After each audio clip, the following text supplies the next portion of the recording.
Hey friends, Mr. K here, and I would like to speak with you about a really marvelous musician. You heard about him last week, and his name was Wolfgang Amadeus Mozart. Now, Mozart didn't grow up in Texas. He grew up in Austria, in Salzburg. And so some kids are like, well, his name sounds really funny. Wolfgang. Who names their kid Wolfgang? Well, you know what? His parents did, because that was a common name at that time. Mr. Mozart was what we call a prodigy.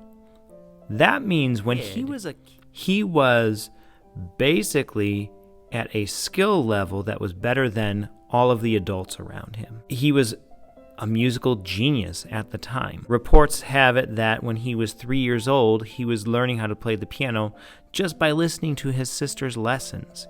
Now, some kids might say, well, Mr. K, I can play Twinkle, Twinkle, Little Star. My grandma taught me how to play that.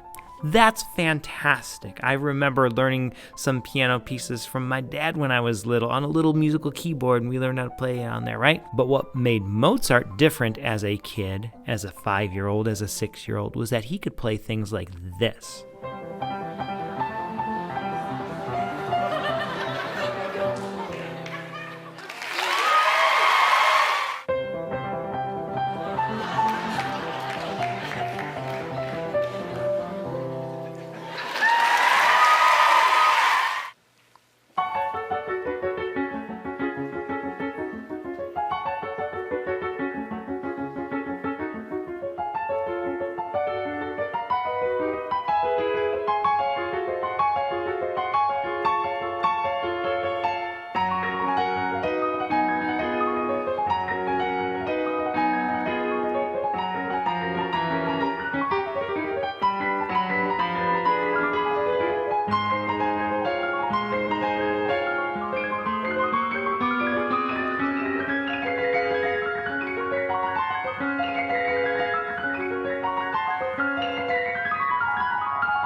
Anyone do that?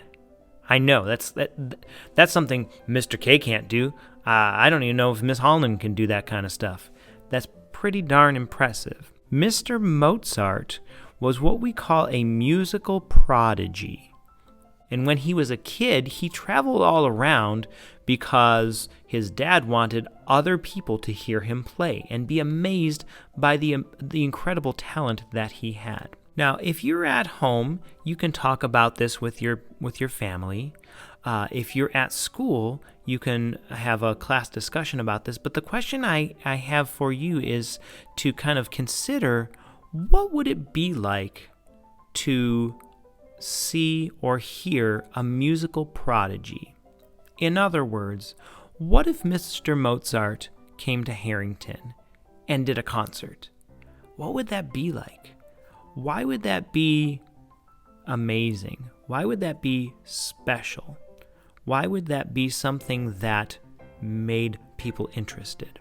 In that same idea, I would like you to talk about perhaps what would it be like if you were a musical prodigy? What if you could do music, whether it was on piano or violin or writing music, that was better than, or at least equal to, music that was being performed by adults and people who had been doing it for many, many, many years? What would that be like for you? So those are the two questions. What might it be like to see or hear a musical prodigy here at Harrington?